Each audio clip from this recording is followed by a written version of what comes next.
नमस्कार दोस्तों, आज एक बार फिर से ज्योग्राफी के इस सेशन में आपका स्वागत है। आज की क्लास में हम लोग चट्टान यानी कि रॉक्स के बारे में चर्चा करने वाले हैं, जिसमें हम लोग ये देखने का प्रयास करेंगे कि चट्टान क्या होते हैं, इसका निर्माण कैसे होता है, आखिर खनिजों के द्वारा किस तरीके से चट्टान का निर्माण होता है, मिनरल्स क्या होते हैं, इन सारे टॉपिक्स को समझने का प्रयास करेंगे। हम लोग चट्टानों के वर्गीकरण का भी, मतलब चट्टान कितने प्रकार के होते हैं, उसका भी एक बेसिक चर्चा आज की क्लास में हम लोग करने वाले हैं। ठीक है, तो ज़्यादा देर न करते हुए हम लोग क्लास को शुरू करते हैं। देखिए, आज का जो हमारा टॉपिक है वो है चट्टान। ठीक है, चट्टान, इसको अंग्रेजी में रॉक्स कहते हैं। ठीक है, तो देखिए रॉक क्या होता है, चट्टान क्या होता है। तो चट्टान को समझने से पहले हमको ये समझना होगा कि खनिज क्या होते हैं। ठीक है, खनिज के नाम तो आपने जरूर सुना होगा, इसको अंग्रेजी में मिनरल्स कहते हैं। ठीक है, मिनरल, ठीक है, खनिज ढेर सारे होते हैं इसलिए इस लगा दिया, कोई दिक्कत नहीं है। देखिए, तो खनिज क्या होता है, मिनरल्स क्या होता है, इसके बारे में पहले चर्चा करते हैं, फिर हम लोग ये समझ में आ जाएगा कि चट्टान क्या होते हैं। क्लियर है? देखिए, खनिज वैसे चीजों को कहते हैं जो खनन करके निकाला जाता है, जो पृथ्वी के नीचे से, सतह के नीचे से, पृथ्वी का जो स्थल मंडल है उसके नीचे से खोद करके निकाला जाता हो। यानी हम ये कह सकते हैं, वैसे खनिज का देखिए, खनिज वैसे पदार्थ होते हैं जो कार्बन, उसमें कार्बन का संरचना हो। जैसे हम ये कह सकते हैं कि एक तो नेचुरली रूप से ऐसा कोई वस्तु हो जो नेचर के द्वारा उत्पन्न हुआ, मतलब नेचर में वो उपलब्ध हो। ठीक है, दूसरा वो कार्बनिक तत्व हो, अकार्बनिक तत्व हो। देखिए कौन कौन से जैसे चीजें होती है, जैसे एक तो प्राकृतिक होना चाहिए, प्राकृतिक रूप से उपलब्ध होना चाहिए। ठीक है, दूसरा कार्बनिक होना चाहिए,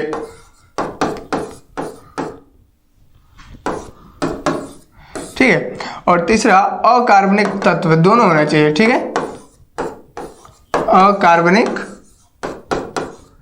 तत्व।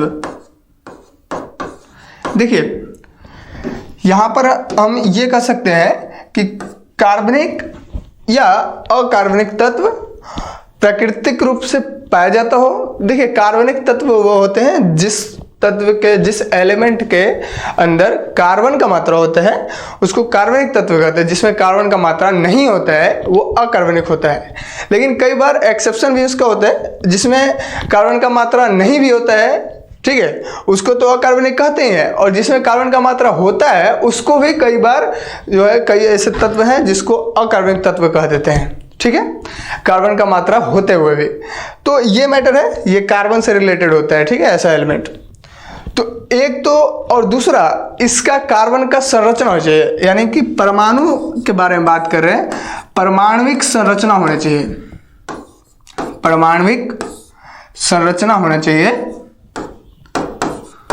संरचना होना चाहिए, रासायनिक संगठन होना चाहिए। देखिए कई सारी चीजें जैसे यहां पर चीजें होती है, रासायनिक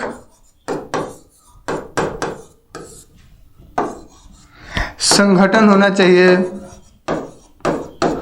ठीक है, भौतिक गुण धर्म होना चाहिए। खनिज को ना डिफिनेशन बनाने के लिए कई सारी चीजें, जैसे भौतिक गुण धर्म होना चाहिए। देखिए कई सारी चीजें यहाँ पर हमको जरूरत पड़ेगा। जैसे देखिए, अब इसको, एक तो ये टेक्निकल चीजें हैं, ठीक है, टेक्निकल वर्ड है, इसलिए इसको पहले समझते हैं, उसके बाद फिर इसको हम एक नॉर्मल वे में इसको समझेंगे। देखिए सबसे पहला चीज, मिनरल्स क्या होता है।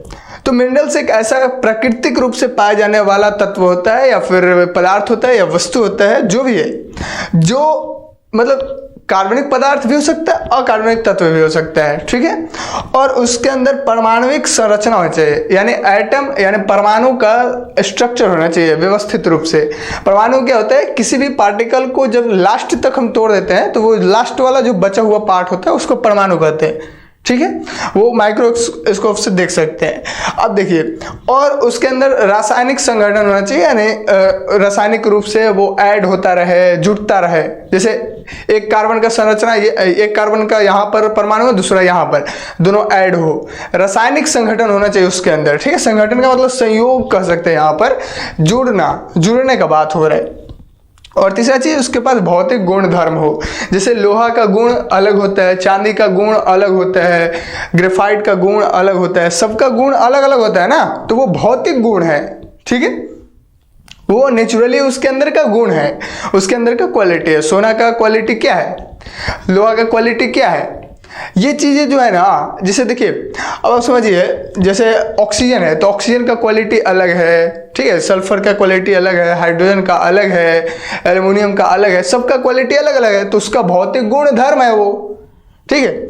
उसी तरीके से यहां पर आप समझ सकते हैं, देखिए ये तो खनिज का डिफिनेशन हो रहा है, इसको खनिज कहते हैं।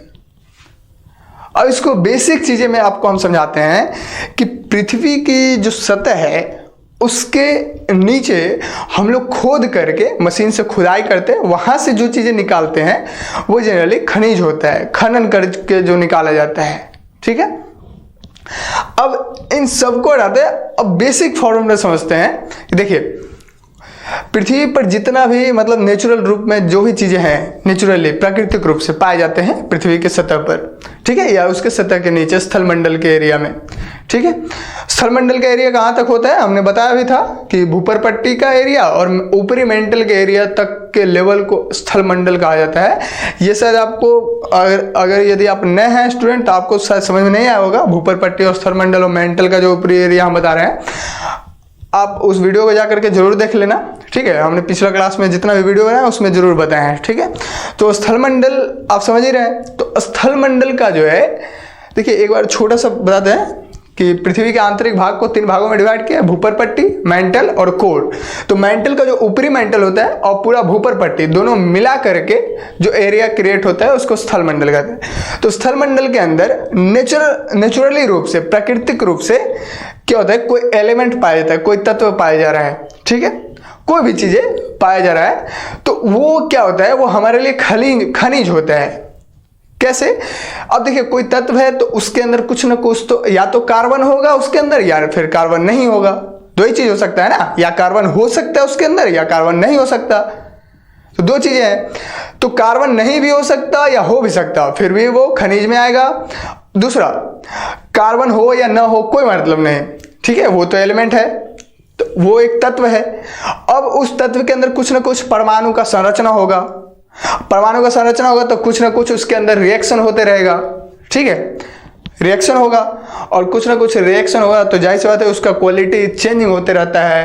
पहले कुछ और था, कुछ सालों के बाद उसका क्वालिटी कुछ और हो जाएगा।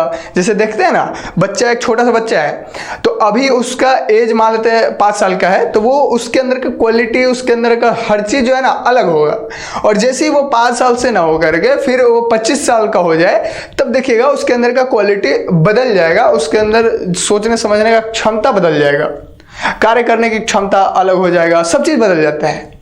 कुछ कुछ चीजें रहती है लेकिन बहुत सारी चीजें जो है वो चेंजिंग होता है, हो सकता है उसी का अपडेट वर्जन हो, इस तरीके से होता है। तो बस वही चीज है जो भी नेचुरली रूप से स्थल मंडल के अंदर पाया जाता है, हम उसको खनन करके निकालते हैं, उसको खनिज कहते हैं, सिंपल भाषा में आप समझिए, ठीक है। अब खनिज कई सारे मिल करके जो खनिज होते हैं, खनिज में क्या क्या हो सकते हैं आप खुद समझिए ना, डोलोमाइट है, हेमेटाइट है, गैलेना है, ये सारे क्या है, खनिज है, पाइराइट है, खनिज है।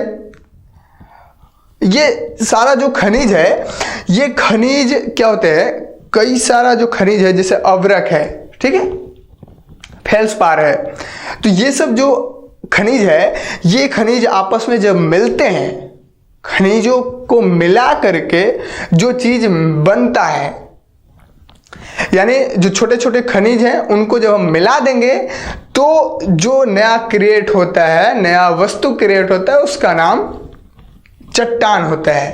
क्लियर है? देखिए, यानी चट्टान का डिफिनेशन बेसिक हम ये दे सकते हैं कि खनिजों को मिला करके जो तत्व निर्मित होता है, जो पदार्थ निर्मित होता है, जो वस्तु नया बनता है, उसको चट्टान कहते हैं। क्लियर है? देखिए, पृथ्वी पर, यानी पृथ्वी का जो क्रस्ट है, भूपर पट्टी जिसको कहते हैं हम लोग, जिसको प्रपट्टी कहते हैं, ठीक है, भूपर पट्टी, ठीक है, यानी कि इसको अंग्रेजी में क्रस्ट कहते हैं, ठीक है।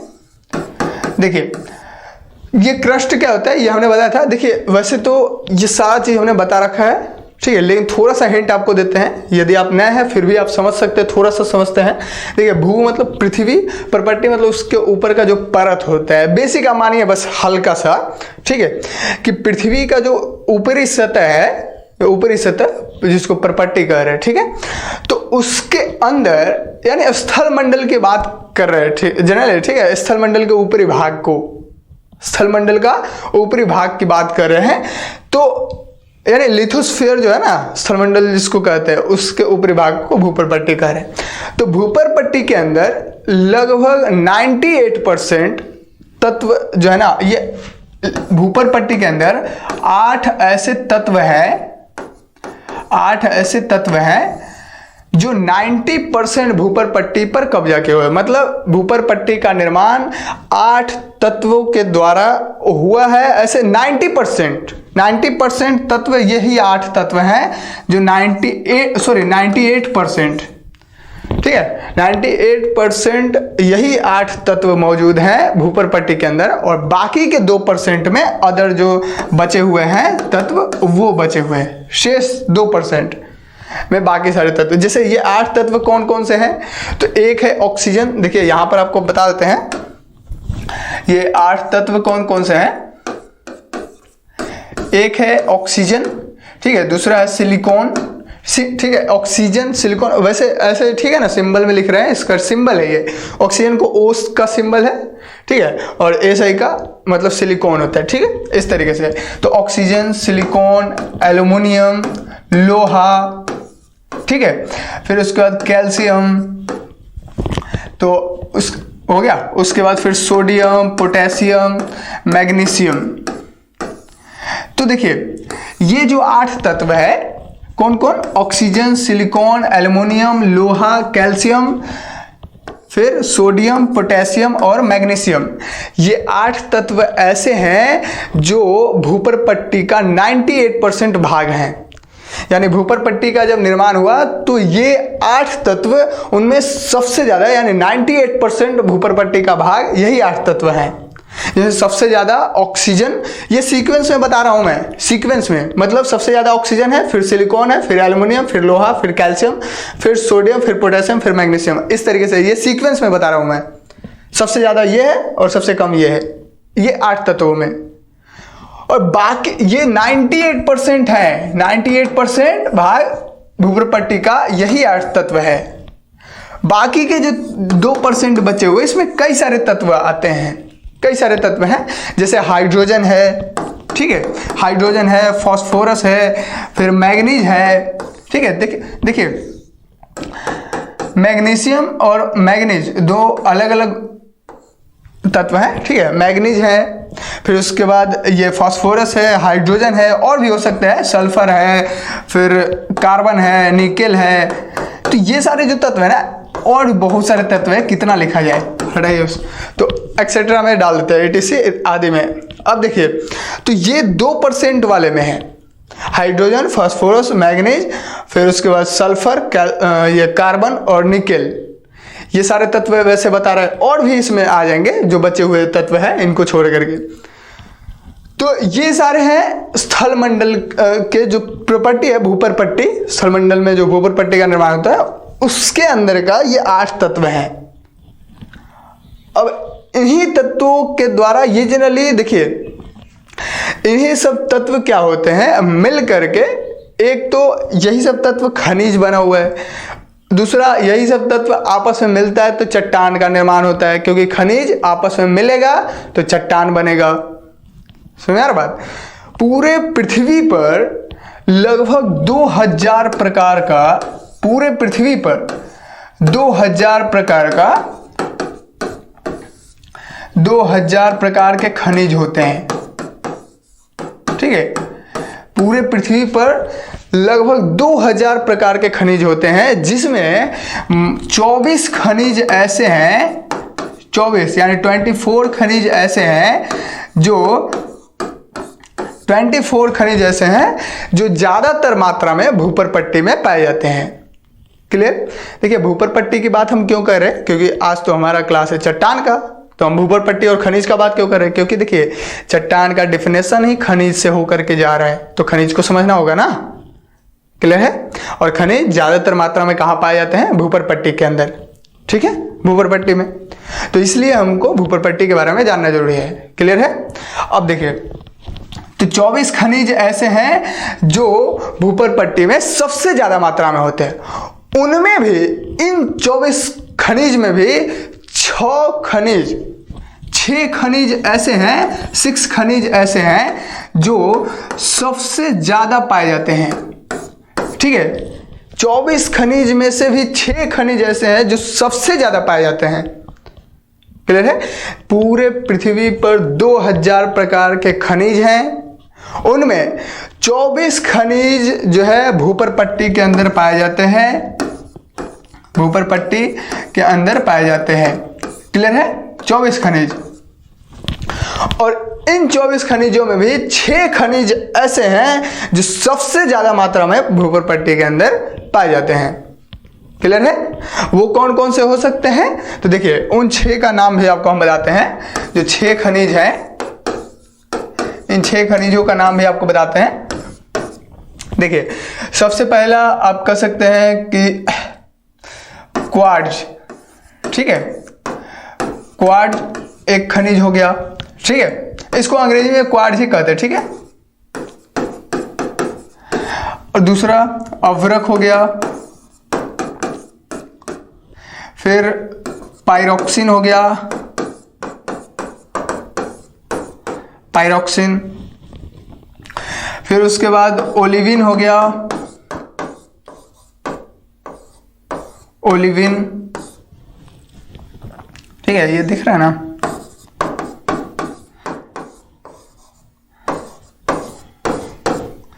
ओलिविन। उसके बाद फिर हो जाता है फेल्सपार हो गया। ठीक है, देखिए ये 2 चीजें जो हम बता रहे हैं, फेल्सपार एक। ठीक है,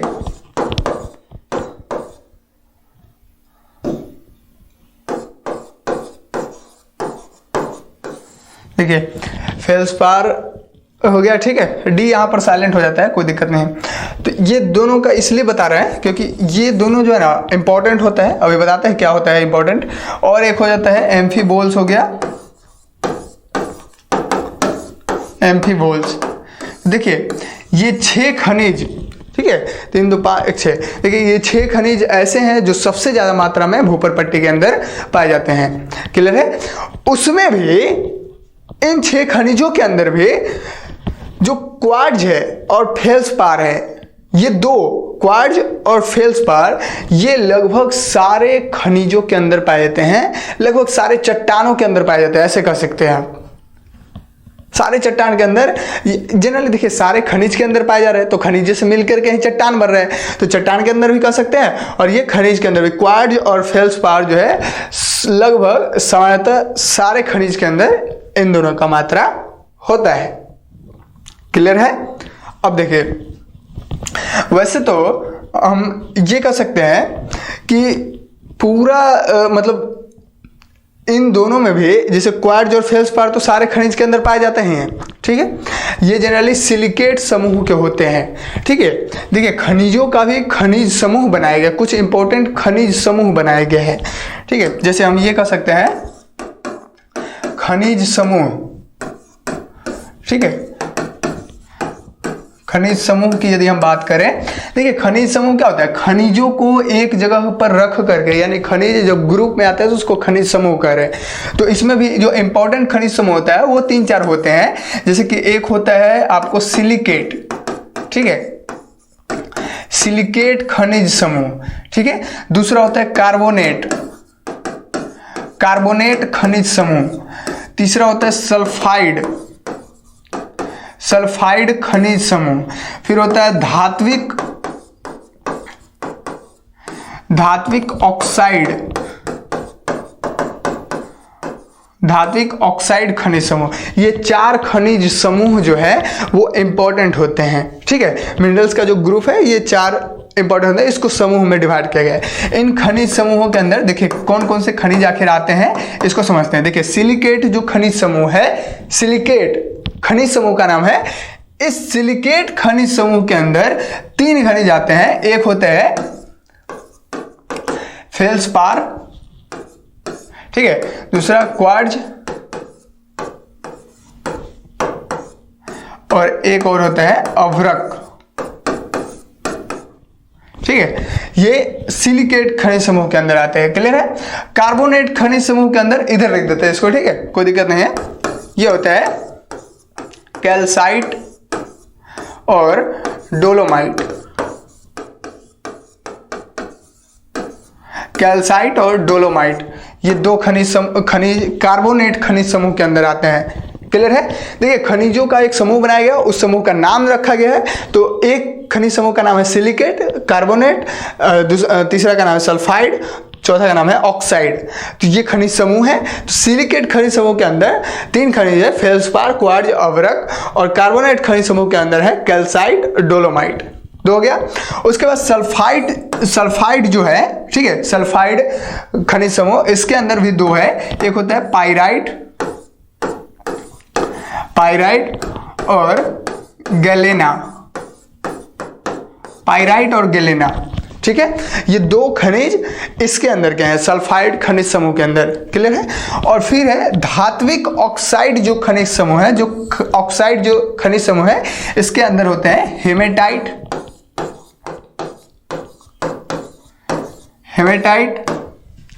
फिर यहीं पर लिख देते हैं बॉक्साइट, फिर होता है मैग्नेटाइट।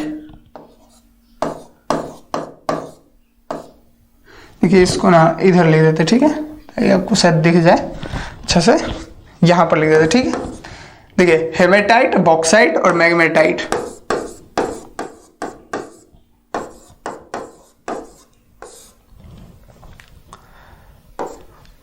ठीक है।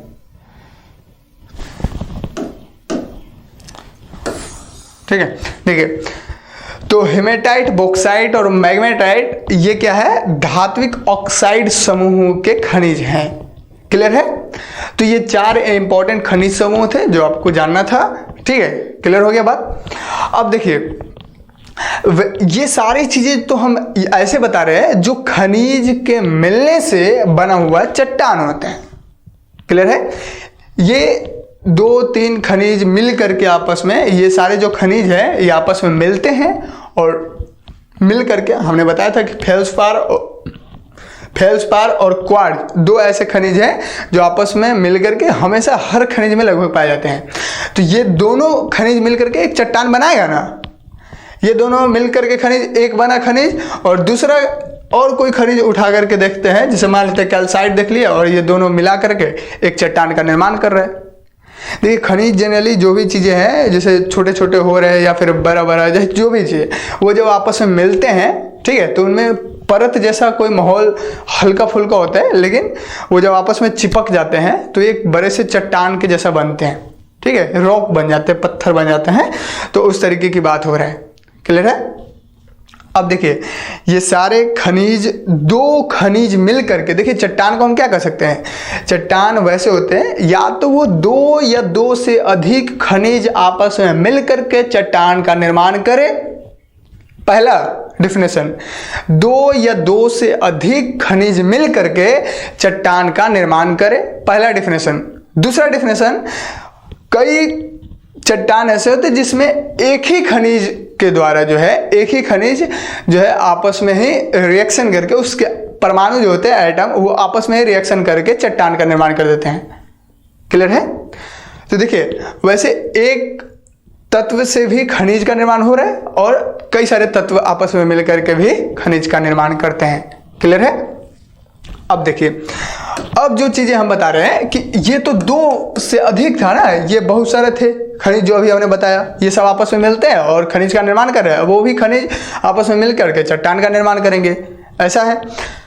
अब यदि हम दूसरा चीज आपको बता दें कि कई सारे ऐसे खनिज होते हैं जो अकेले होते हैं, उनमें 2 या 2 से अधिक होने की जरूरत नहीं, वो अकेले ही होते हैं। जैसे सोना, सोना, ये खनिज हो गया जिसमें 2 तत्व की जरूरत नहीं है, इसमें खुद अकेला ही काफी है, सिर्फ सोना ही रहेगा तो सोना ही रहेगा, इसमें और कुछ नहीं है। क्लियर है? सोना हो गया, चांदी हो गया, ठीक है, सोना, चांदी, ग्रेफाइट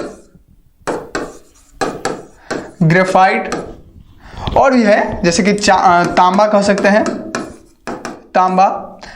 तो ये सारे जो चीजें हैं ना, सोना, चांदी, ग्रेफाइट, तांबा, ये क्या है, एक ही खनिज के द्वारा बने हुए हैं, इनमें कोई मिक्सअप नहीं है, ये सब एक ही होते हैं और एक ही तत्व से पूरा बने हुए, एक खनिज खुद ही अपने आप में है, तो ये अकेले होते हैं। क्लियर है? तो ये तांबा का चट्टान हो सकता है, ठीक है, ऐसा हो सकता है ना, वो जब आपस में सट करके एक पत्थर, देखिए चट्टान कठोर भी होता है और मुलायम भी हो सकता है। क्लियर है? शायद दुनिया सबसे मुलायम चट्टान जो होता है वो टेल्स होता है, शायद टेल्स, शायद इसको थोड़ा सा देखिएगा, शायद ध्यान में है या नहीं, जो भी है, तो टेल्स शायद होता है, इसको आप जरूर चेक कर लीजिएगा, ठीक है। तो सोना, चांदी और ग्रेफाइट ये जनरली क्या है कि एक ही तत्व से बने करके पूरा खनिज बने हुए, एक ही खनिज है, इसमें कोई मिक्सअप नहीं है। क्लियर है बात? अब चट्टानों का यदि हम अध्ययन कर रहे हैं, ठीक है, तो चट्टानों के अध्ययन का भी एक नाम दिया जाता है। यदि हम चट्टान का अध्ययन कर रहे हैं तो उसको पेट्रोलॉजी कहते हैं, ठीक है, पेट्रोलॉजी। क्लियर है? पेट्रोलॉजी के अंदर क्या होता है, चट्टानों का अध्ययन किया जाता है। क्लियर है? जैसे एपीकल्चर, मधुमक्खी का अध्ययन किया जाता है, एक साइंस का नाम है। एपीकल्चर के अंदर क्या होता है, एक नाम दिया जाता है कि मधुमक्खी का अध्ययन कर रहे हैं तो आप किसका पढ़ाई कर रहे हैं, एपीकल्चर में, सुना ना। तो जिस चीज का अध्ययन कर रहे हो उसका एक नाम दिया जाता है, ठीक है, और कुछ नहीं है। जैसे हम भूकंपीय तरंग को माप रहे हैं, मापने का अध्ययन कर रहे हैं तो वो क्या है, सिस्मोलॉजी, ठीक है, भूकंप को जो है ना समझने का प्रयास कर रहे हैं तो वो एक अध्ययन है, सिस्मोलॉजी उसको कहते हैं। इसी तरीके से पेट्रोलॉजी। क्लियर है? तो देखिए ये सारी चीजें हैं। अब यदि हम आपको ये बता दें कि चट्टान, तो देखिए चट्टान का कैसे निर्माण होता है, किस तरीके से खनिज है, कितने प्रकार के हैं, आपको शायद कुछ खनिज का नाम भी अभी बताया था। देखिए जो भी चीजें हैं, खनिज का जो नाम आपको वैसे ध्यान में नहीं रहेगा, इतना खनिज का नाम थोड़ा अजीब सा है, लेकिन यदि ध्यान में नहीं है तो कोई दिक्कत नहीं, आप वीडियो पॉज करके उसको लिख लीजिएगा, ठीक है, ताकि आपको वो रिवीजन कर लीजिएगा, 2-4 बार ध्यान में आ जाएगा, ठीक है। अब ये क्या कहेगा, ये तत्व का नाम तो याद करना ही पड़ेगा, ठीक है, इसमें कोई तत्व का नाम में कोई कॉन्सेप्ट थोड़ी हो सकता है, ठीक है, उसको थोड़ा सा आपको ध्यान देना ही होगा। जैसे ऑक्सीजन है तो ऑक्सीजन के बारे में क्या कर सकते हैं, ऑक्सीजन है तो है, गैस है तो खनिज है, एक तरह से कर सकते हैं, एलिमेंट है, एक तत्व है, ऐसा कर सकते हैं ना, खनिज एक तत्व है, तो सॉरी खनिज बोल रहे हैं, ऑक्सीजन एक तत्व है, तो इस तरीके से क्लियर है। अब देखिए, तो अब हम समझते हैं कि चट्टान का प्रकार के बारे में यदि हम बात करें, कि चट्टानों के प्रकार की यदि हम बात करें तो हम कह सकते हैं कि चट्टानों को भी 3 भागों में डिवाइड कर सकते हैं। एक होता है आग्नेय चट्टान, ठीक है, दूसरा होता है अवसादी चट्टान, फिर होता है रूपांतरित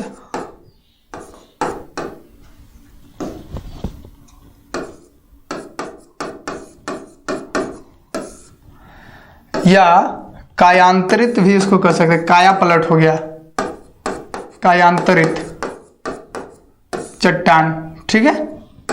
तो ये 3 प्रकार के चट्टान होते हैं, आग्नेय चट्टान, igneous shale, sedimentary igneous rock और सेडिमेंट्री रॉक और मेटामॉर्फिक रॉक, ये 3 तरीके के रॉक होते हैं, ठीक है। इसको भी लिख ही देते हैं अंग्रेजी में ताकि आप ध्यान में रखें, ठीक है, इंग्लिश वर्ड भी आपको पता होना चाहिए। इग्नेशियस रॉक, फिर सेडिमेंट्री रॉक,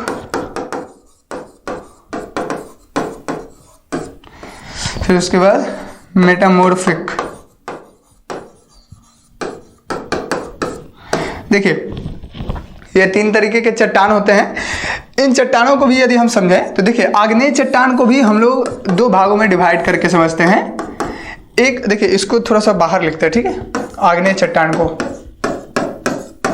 आग्नेय चट्टान इसको थोड़ा सा ऐसे लिखते हैं, इसको दो भागों में डिवाइड करते हैं। एक उत्पत्ति के आधार पर,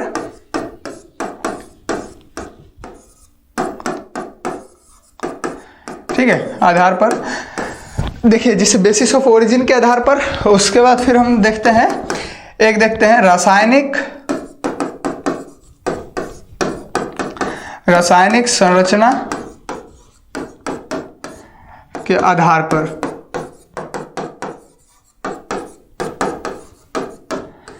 एक रासायनिक संरचना के आधार पर होता है और एक होता है उत्पत्ति के आधार पर।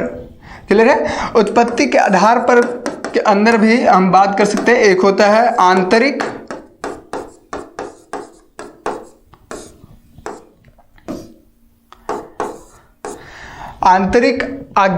आग्नेय सेल, सॉरी आग्नेय रॉक, इसको कहते हैं चट्टान। ठीक है, आंतरिक आग्नेय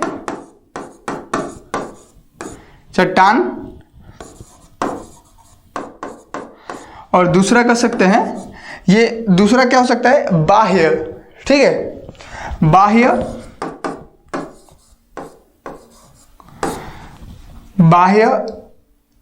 आग्नेय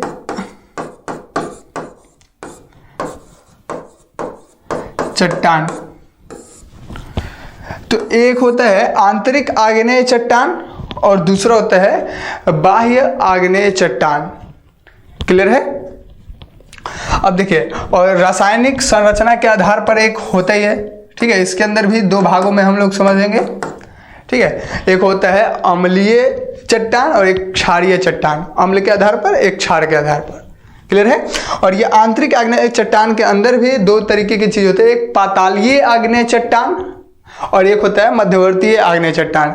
वैसे ढेर सारा चीजें हैं, इतना सारा चीजें आपको अभी यदि हम बता दें तो शायद कंफ्यूज हो जाएगा, कोई दिक्कत नहीं है, आप इतना बस समझिए। ठीक है, इसको भी कर सकते हैं एक अम्लीय आधार पर, ठीक है, अम्लीय चट्टान, एक क्षारीय चट्टान। तो अम्लीय और क्षारीय। अब देखिए, ये आग्नेय चट्टान के भी मतलब दो भाग में इसको हम उत्पत्ति के आधार पर और रासायनिक संरचना के आधार पर। तो उत्पत्ति के आधार पर दो, आंतरिक और बाह्य, और रासायनिक संरचना के आधार पर भी अम्लीय और क्षारीय के रूप में। तो इन दोनों को भी समझेंगे। और चट्टान के प्रकार में आप समझ ही रहे हैं कि आग्नेय, अवसादी और रूपांतरित है, ये तीनों समझेंगे। ठीक है, इसका एक बेसिक चर्चा आज करते हैं, फिर उसके बाद इसका डिटेल समझेंगे हम लोग कि आग्नेय चट्टान क्या होते हैं, इसकी विशेषताएं क्या होती है, इसका क्लासिफिकेशन क्या है, मतलब कौन कौन से इसको भी तोड़ेंगे, जो अभी हमने तोड़ करके बताया ना आपको, वो क्लासिफिकेशन ही तो है ना इग्नेशियस रॉक का, तो वो समझेंगे। फिर अवसादी जो चट्टान है, इसका विशेषता क्या है, ये अवसादी चट्टान होता क्या है, इसका डिटेल समझेंगे। रूपांतरित और कायांतरित, जिसको हम कहते हैं या कायांतरित, तो इसका भी विशेषता क्या होता है, इसको समझेंगे। कैरेक्टरिस्टिक क्या होते हैं, और ये तो समझेंगे ही। एक और टॉपिक यहाँ पर देखने को मिलता है, हालांकि इससे कनेक्टेड थोड़ी है। एक और टॉपिक होता है जिसको कहते हैं शैल चक्र। ठीक है, एक और टॉपिक है शैल चक्र, यानी रॉक साइकिल इसको कहते हैं। ठीक है, रॉक साइकिल, ये क्या होता है, इसको भी समझेंगे। ठीक है, देखिए, हो सकता है आज शायद ना समझे, कोई दिक्कत नहीं है। देखिए, आग्नेय चट्टान क्या होता है, इसका एक बेसिक चर्चा आपको हम बता देते हैं। वैसे देखिए, आग्नेय चट्टान क्या होता है, आग्नेय चट्टान जनरली आग से रिलेटेड है। आप यहां पर समझ सकते हैं, पृथ्वी के अंदर जो मैग्मा होते हैं, जो स्थलमंडल के नीचे जो भी मैग्मा हो रहे हैं, ठीक है, तो या फिर स्थलमंडल के आसपास जो मैग्मा होता है या उसी के ऊपर होते हैं, तो पृथ्वी की सतह के अंदर जो मैग्मा होते हैं, मैग्मा समझ रहे हैं ना, जो चट्टानों का पिघला हुआ भाग होता है, तो जो पिघला हुआ भाग होता है, जो आग की तरह होता है, उसको मैग्मा कहते हैं। ये हमने फिगर में भी दिखाया था आपको क्लास के अंदर, तो आप जरूर, यदि नए हैं तो आप जरूर क्लास को जरूर देखिएगा। पूरा सीरीज ही है, मतलब पूरा आप सीक्वेंस में देखें तो आपको सारा चीज समझ में आ जाएगा, क्योंकि सारा चीज एक दूसरे से रिलेटेड होता है। ठीक है, तो जो मैग्मा होता है वही जब धरती के सतह पर आ जाता है, जब स्थलमंडल के ऊपर आ जाता है, मतलब पृथ्वी की सतह पर आ जाता है, ठीक है, अंदर नहीं रहता, ऊपर आ जाता है, तब वो क्या होता है, वो लावा कहलाता है। क्लियर? वही मैग्मा को हम लोग लावा कहते हैं, जो ज्वालामुखी से निकल के आता है ना, उसके बात कर रहे हैं। तो या तो मैग्मा वो नीचे हो, या वो मैग्मा लावा के रूप में पृथ्वी की सतह पर हो। वो है तो लिक्विड के फॉर्म में, लेकिन जब वो ठंडा होकर के जम जाता है, ठंडा होकर के जम जाता है, चाहे वो लावा बोलो या मैग्मा बोलो, तो लावा या मैग्मा जब ठंडा होकर के जम जाता है, तब वो क्या होता है, एक चट्टान का रूप ले लेता है और उसमें कई सारे खनिज भी होते हैं, ठीक है। तो वो चट्टान का रूप ले लेता है जिसको हम लोग कहते हैं इग्नेशियस रॉक, आग्नेय चट्टान। क्लियर है, ये बातें क्लियर है। अवसादी चट्टान क्या होता है, देखिए बेसिक चीज बता रहे हैं, वैसे इसका डिटेल हम आपको बताएंगे। इसको प्राथमिक शैल भी कहते हैं, प्राथमिक चट्टान भी कहते हैं, क्योंकि पृथ्वी की उत्पत्ति के समय ही इसका निर्माण हुआ था, तो इसलिए इसका नाम प्राथमिक शैल या प्राथमिक चट्टान भी होता है। इसको देखिए चट्टान को शैल भी कहते हैं, ठीक है। शैल, ये जो शैल है ना, शैल, ये चट्टान को कहते हैं। और देखिए आग्नेय चट्टान को जनक शैल के नाम से भी जाना जाता है, क्योंकि ये स्टार्टिंग पॉइंट है, जब पृथ्वी का उत्पत्ति हो रहा था उसी समय इसका निर्माण हुआ था। क्लियर है। अब समझते हैं कि अवसादी चट्टान क्या होता है। तो देखिए वैसे इसका डिटेल अभी हम कल भी पढ़ेंगे, ठीक है, कल की क्लास में इसको विशेषता जानेंगे, अगले क्लास में, ठीक है। और अवसादी चट्टान क्या होता है, अवसादी चट्टान वो होता है जो मतलब जो छोटे छोटे जो चट्टान होते हैं, छोटे छोटे चट्टान के टुकड़े, वो जब हवा से या अपर्दन के द्वारा, चाहे जो भी चीज़ है, जैसे देखिए आग्नेय चट्टान बड़ा सा चट्टान है, वो जब अपर्दन का क्रिया होता है उसका, जब वो टूटता है, ठीक है, विरोजन होता है उसका, तो वो छोटे छोटे कण बन जाता है। वो छोटा छोटा कण क्या होता है, जब हवा के द्वारा एक जगह पर लाया जाता है और एक ही जगह पर फिक्स कर देता है, वो जब आपस में मिल जाते हैं तब वो एक चट्टान का निर्माण करते हैं, जिसको अवसादी चट्टान कहते हैं। छोटे छोटे चट्टान आपस में मिल करके बड़े चट्टान का निर्माण करे, उसको अवसादी चट्टान कहते हैं। क्लियर है। रूपांतरित चट्टान वो होता है जो उसका रूप में जो है ना मतलब अंतर हो जाता है। जैसे अभी अवसादी चट्टान है, बाद में बदल करके फिर से आग्नेय चट्टान बन सकता है, ठीक है। हो सकता है अभी आग्नेय चट्टान है, टूट फूट करके फिर से मिलेगा तो अवसादी चट्टान बन जाए, यानी कायांतरित शैल इसको कह सकते हैं। काया पलट हो गया इसका मतलब ये कह सकते हैं कि चट्टान जब शैल चक्र के द्वारा होते हुए जब आता है, शैल चक्र जो हम आपको बताएंगे, शैल चक्र में कुछ नहीं होता, ये शैल चक्र क्या होता है, आग्नेय चट्टान अवसादी में बदला, अवसादी फिर रूपांतरित होता है, फिर रूपांतरित चट्टान फिर से आग्नेय बनता है, फिर अवसादी होता है, फिर रूपांतरित, यही क्रिया चलते रहता है, इसको शैल चक्र कहते हैं। वैसे इसका डिटेल में हम लोग समझेंगे वैसे, ठीक है। तो ये सारी चीजें शायद आपको क्लियर हो गया होगा कि चट्टान क्या होता है, उसका निर्माण कैसे होता है, खनिज की वजह से कैसे चट्टानों का निर्माण होता है, खनिज कौन कौन से होते हैं, कई सारे खनिज का नाम भी आपको हम बताएं, वो आप नोट कर लीजिएगा वीडियो को पॉज करके, और फिर आगे मतलब उसको समझने का प्रयास कीजिएगा और फिर आगे बढ़िएगा। और चट्टान के प्रकार कौन कौन से होते हैं, इसको भी क्लासिफिकेशन, इसका विशेषता वगैरह ये सब क्या है, इसको हम अगले क्लास में समझने का प्रयास करेंगे, ठीक है। क्योंकि मतलब कुछ लोगों का कमेंट ये आया था कि मतलब थोड़ा सा सर और छोटा थोड़ा सा वीडियो बनाइए, कोई दिक्कत नहीं है। तो देखिए वीडियो बनाना कोई बड़ा चीज़ नहीं, जैसे बड़ा वीडियो बनाए या छोटा बनाए उससे मतलब नहीं होता। टाइम को जो है ना सामने रख करके हम पढ़ाई नहीं करते, हम टॉपिक को रख करके पढ़ाई करते हैं। जैसे देखिए अभी आज हमारा ये मन था कि ये पूरा आग्नेय चट्टान, अवसादी और रूपांतरित सब खत्म कर दे, एक ही दिन में पूरा चट्टान खत्म। लेकिन एक ही दिन में पूरा चट्टान खत्म करने से क्या होगा कि आपको कुछ बातें समझ में आएगी, कुछ बातें खत्म हो जाएगी। इसलिए हमारा ये मतलब इच्छा हुआ कि एक काम करते हैं, चट्टान का एक बेसिक ओवरव्यू आज देते हैं, ठीक है, और उसके बाद फिर डीपली थोड़ा सा घुसने का प्रयास करेंगे। ये हॉरिजेंटली पढ़ाई हुआ, ठीक है, एक बार थोड़ा सा क्षैतिज तरीके से पूरे को जान लेंगे कि क्या क्या है, ठीक है, एक ओवरव्यू। और उसके बाद इसमें वर्टिकल रूप से इसमें घुसेंगे, मतलब इसके अंदर वर्टिकल रूप से जब हम इसके अंदर गहराई के स्तर पर जाएंगे तो वो अगले क्लास में। तो ये दो तरीका का उपयोग करेंगे हम लोग, और इससे एक बेहतर पढ़ाई जो है आपको मिलेगा शायद, ठीक है। और उम्मीद करते हैं कि आपको ठीक भी लगा हो। यदि कहीं पर भी दिक्कत हो, ठीक है, तो आप कमेंट करके जरूर बताइएगा, उसका जवाब आपको जरूर दिया जाएगा, ठीक है। तो मिलते हैं फिर नेक्स्ट क्लास में।